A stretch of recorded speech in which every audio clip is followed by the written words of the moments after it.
What if the first 45 minutes after you open your eyes quietly said whether your body spends the day burning fat or storing it? Most people spend that window doing the exact opposite of what would help, and never know they did. I'm Dr. Becker, and this is Lose Fat with Dr. Becker, where I translate the metabolism studies you don't have the time to sit and read. One honest note before we go: I'm a researcher, not your physician.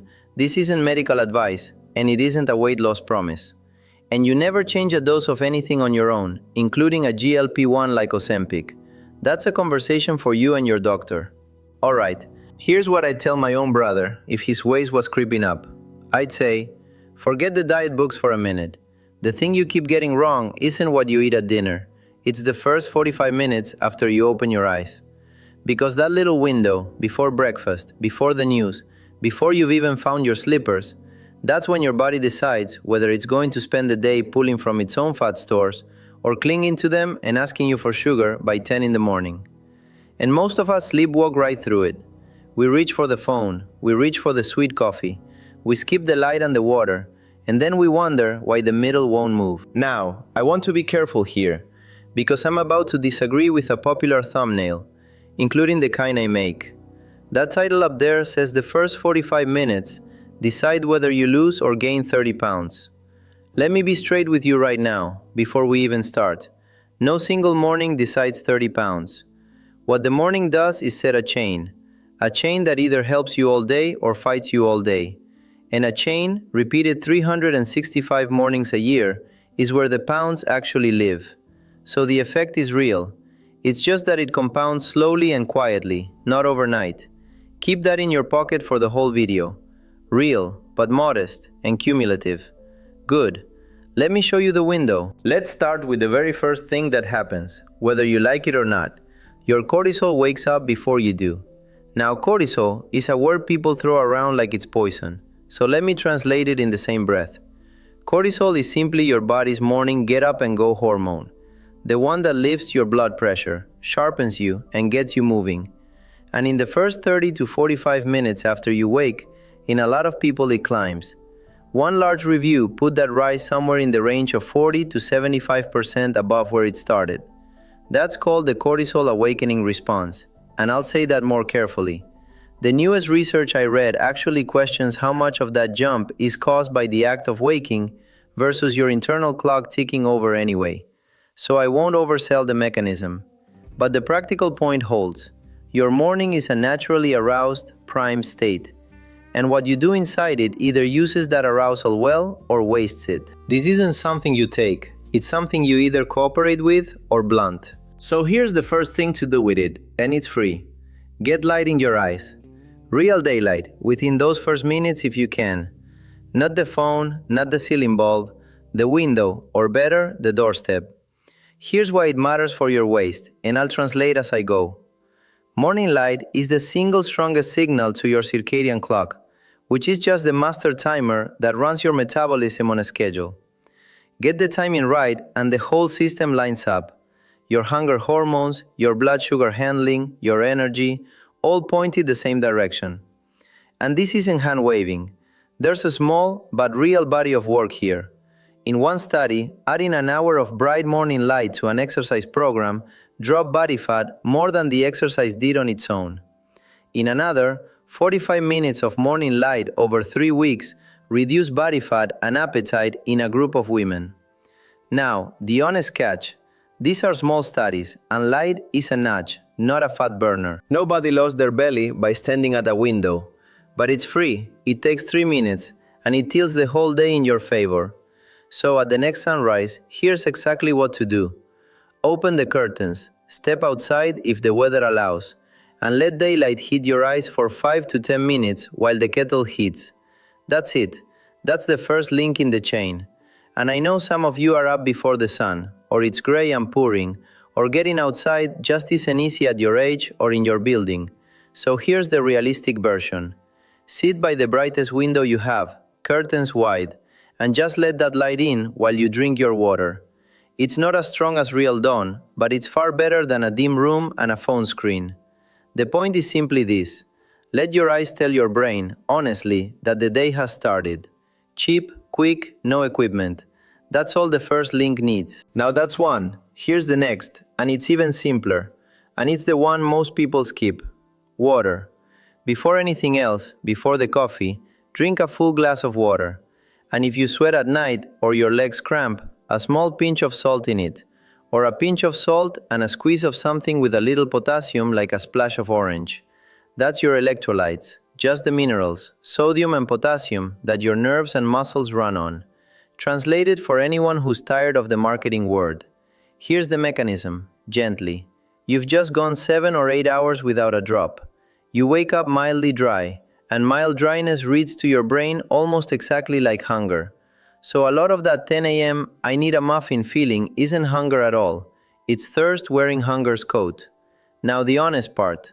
Water doesn't burn fat. Let me say that plainly so nobody's disappointed. But it takes the edge of a false hunger signal. And that false signal is what wrecks a lot of good mornings. Cheapest way to do this. A glass by the bed, filled the night before, drunk before your feet hit the floor. Costs you nothing. I sat with a woman last spring, I'll call her Dolores, who came to this frustrated. And I think about her when this topic comes up. Dolores was in her 60s, and she told me, almost embarrassed, that she wasn't a big eater, and the meal still wouldn't move. And when we actually walked through her morning, here's what it looked like. She woke, she grabbed her phone in the dark, she poured a large sweet coffee on an empty stomach, and she didn't eat until she was ravenous around 11, at which point she ate everything in reach. She wasn't lazy and she wasn't lying about the food. Her morning was just quietly working against her from the first minute. And what struck me was, she'd been told her whole life that this was about willpower at dinner. It wasn't. It was about a window nobody had ever shown her. So this one's for Dolores, and for everyone who's been told to just try harder in the evening. Now let me say something about that water glass that I think matters more than people give it credit for, because it does a second job beyond the false hunger thing. When you're even a little dehydrated first thing, your body reads it as a low-grade stress, and stress in the morning is exactly what we're trying not to pile onto an already aroused system. A glass of water is the quietest way to tell your body, gently, that everything is fine and it can settle into the day instead of bracing against it. And the pinch of salt matters especially if you're someone who wakes up with a headache or feels lightheaded when you stand up or cramps in the night. That said, let me back up and be careful here. If your doctor has you watching your salt for blood pressure, skip the pinch and just drink the plain water. This is one of those places where the general advice bends to your own situation, and your doctor's word beats mine every time. The water, though, the water is for everyone. I know what some of you are thinking right about now. Doc, I've got everything, I barely eat, and the middle still won't budge. Fair, genuinely fair. And here's part of the answer, and it brings us to the plate. It's not only how much you eat in the morning, it's what, and it's the order. So let's talk about the first meal, because this is where the real leverage is. If you take one thing from today, let it be this next part. Your first meal should lead with protein. Roughly 30 grams if you can get there. And let me tell you what I'd actually do if it were my waist.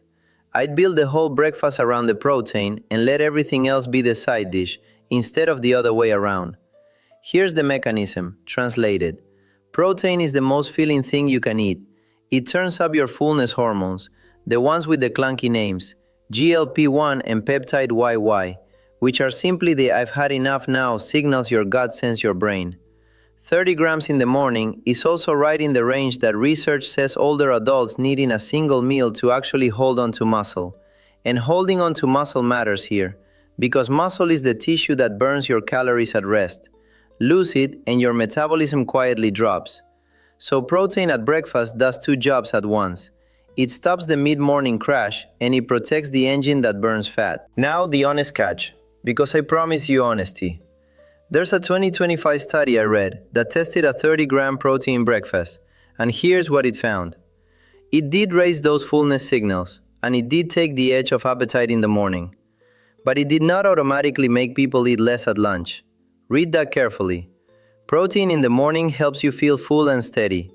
It is not a magic switch that shrinks the rest of your day for you. You still have to eat like a reasonable person at lunch. So I won't tell you 30 grams of eggs melt your belly. It doesn't. What it does is stop the blood sugar roller coaster that has you clawing at the cupboard by 10. So here's the order to eat it in, practically. Eggs first, or Greek yogurt, or cottage cheese, or last night's chicken if that's what's in the fridge. Eat the protein before you touch the toast or the fruit. And here's what to walk away from: the sugary breakfast on an empty stomach, the pastry, the sweet cereal, the big glass of juice, the sweetened coffee as a meal. That's the one that spikes your blood sugar first thing and then drops you into a crash and a craving an hour later. Protein first is the whole trick. Cheap version. 2 eggs and a spoon of cottage cheese costs less than a coffee shop muffin and holds you 3 times as long. And if you're not a breakfast person, if the thought of eggs at 7 turns your stomach, that's alright too. Even a scoop of plain yogurt or a boiled egg you cooked the night before is enough to lead with. It doesn't have to be a spread, it just has to be protein, and it just has to come first. Let me build on that, because there's a reason morning is the right time to eat, and it's one of my favorite quiet facts in this whole field. Your body handles carbohydrates better in the morning than at night. This is well documented now. Your insulin sensitivity, which is just how efficiently your body ushers sugar out of the blood and into your cells instead of storing it, is at its best early in the day, and it drifts down as the day goes on. Glucose tolerance tends to peak in the morning and decline into the evening. In plain terms, the same bowl of oatmeal does less damage at 8 a.m. than at 8 p.m. So if you're going to have your slower carbs at all, the morning is the forgiving time to do it, after the protein, not instead of it. I'll admit the uncertainty here. How big that difference is varies person to person, and it's not licensed to pile on sugar because the sun's up. But the direction is solid, and it's another reason the morning meal earns its keep. Practically, protein first, then if you want your oats or your fruit, that's the window where your body deals with it best. Now the coffee. Stay with me, because this one surprised me, and it goes against every instinct. A lot of people, the second their eyes open, reach for coffee in the dark. And there's a case, though I'll be honest that the evidence here is softer than the rest, for waiting. Waiting maybe 60 to 90 minutes before that first cup. Here's the thinking, translated. In that first hour, your body's own wake-up system, that cortisol response we talked about, is already doing the job of clearing the sleepy chemical out of your brain. Pour caffeine on top of that, and you may be spending your natural alertness early and buying yourself a harder crash by mid-afternoon. The kind of crash that sends you looking for sugar. Now let me slow you down, because I don't want to oversell this. There is no hard study proving one perfect coffee time for everyone. This is a reasonable default, not a law. And I am not telling you to skip your coffee, heaven forbid. I'm saying, try having your water and your light and your protein first, and let the coffee come a little later, once you're actually up and moving. If nothing else, drink it after food instead of on an empty, jittery stomach. That alone smooths a lot of people out. And there's one more quiet thing the protein first breakfast does, and I don't want it to slip by, because it's really the whole point of this video. It sets your appetite for the day. Here's what I mean, and I'll translate it. How hungry you are at lunch, and at dinner, and at 9 o'clock at night in front of the television, a surprising amount of that is set by what you did in the first hour of the morning. A steady, protein-led start tends to keep the whole day's hunger on an even keel. You don't get the wild swings, the crash, the standing in front of the open fridge feeling. A sugary, empty start does the opposite. It opens the day with a spike and a crash, and you spend the rest of it chasing that first feeling. So when I say the morning sets a chain, this is the clearest link of all. You're not just feeding yourself breakfast, you're programming how the whole day is going to ask you for food. Let me put that on the plate before we move on. The calmest, cheapest way to eat less at dinner is to eat protein first at breakfast.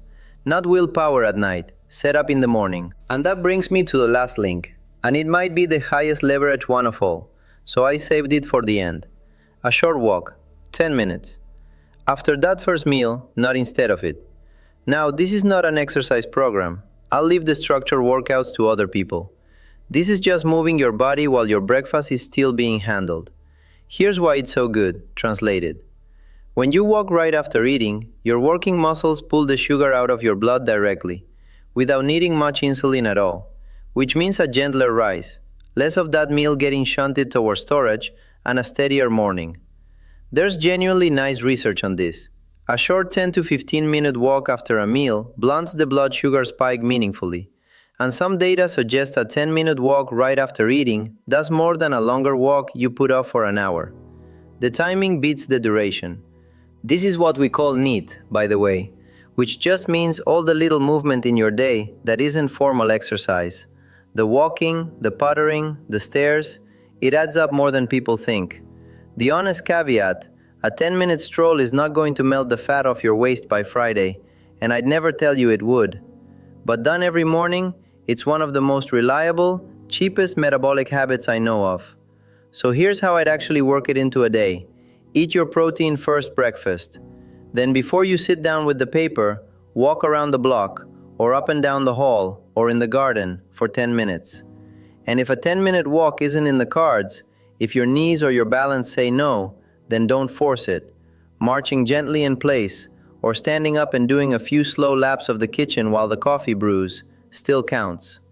The magic isn't the distance, it's that your muscles are moving while your breakfast is being handled. That's the last link, and honestly, it's my favorite.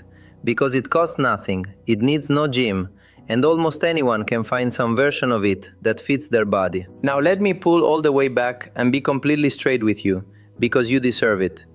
There is no morning ritual that melts fat while you sleep, whatever any thumbnail promised, including mine, the one that got you to click.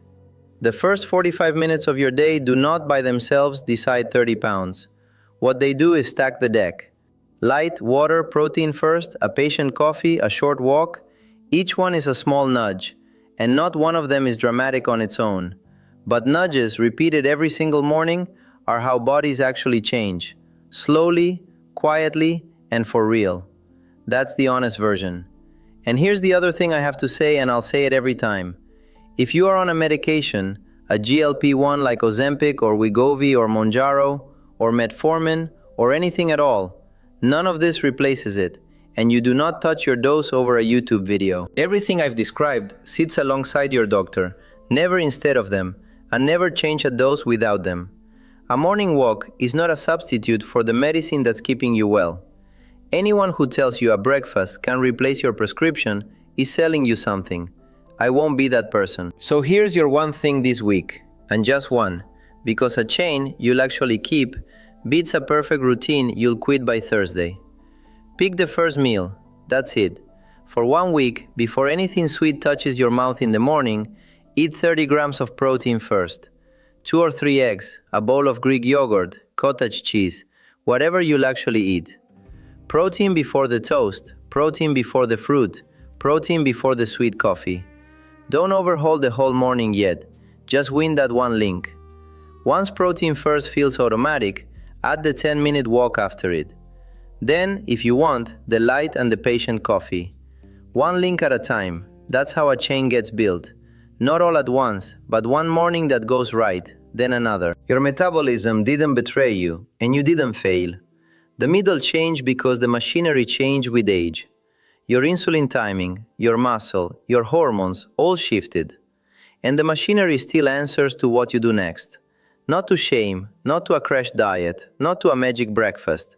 To small, repeatable mornings, done alongside the people caring for your health. Bring these ideas to your doctor, especially if you're managing blood sugar or on any medication, and let them help you fit it to your life. Your last decades can be strong ones, and the first 45 minutes of tomorrow is a very good, very cheap place to start.